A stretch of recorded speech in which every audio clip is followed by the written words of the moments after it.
उत्सव तीन रंगांचा भारी आज सजला नतमस्तक मी त्या सर्वांचा ज्यांनी भारत देश घडविला.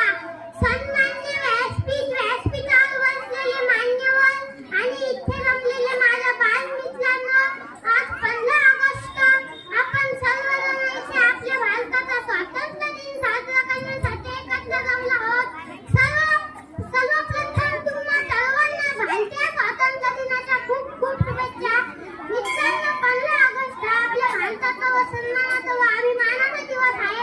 15 ऑगस्ट 1947 रोजी आपला भारत देश इंग्रजांच्या अनेक वर्षाच्या गुलामीतून मुक्त झाला. आपल्या भारताला स्वातंत्र्य सहसा कधी मिळाले नाही. स्वातंत्र्यासाठी अनेक सैनिकांनी आपल्या प्राणाची आहुती दिली.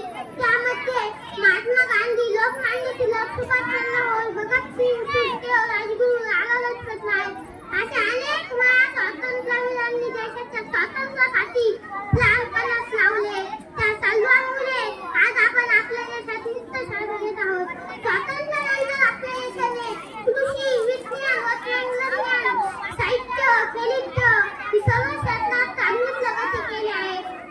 आज भारताकडे स्वतःचा आधुनिक साधन आहे.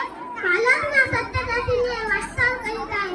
तरी आज भारतासमोर महागाई, भ्रष्टाचार, गरिबी यासारख्या समस्या वाढून आहे. या सर्वांची उच्चतम तुलना झाल्याशिवाय देश सुखी, संपन्न व प्रगत होणार नाही.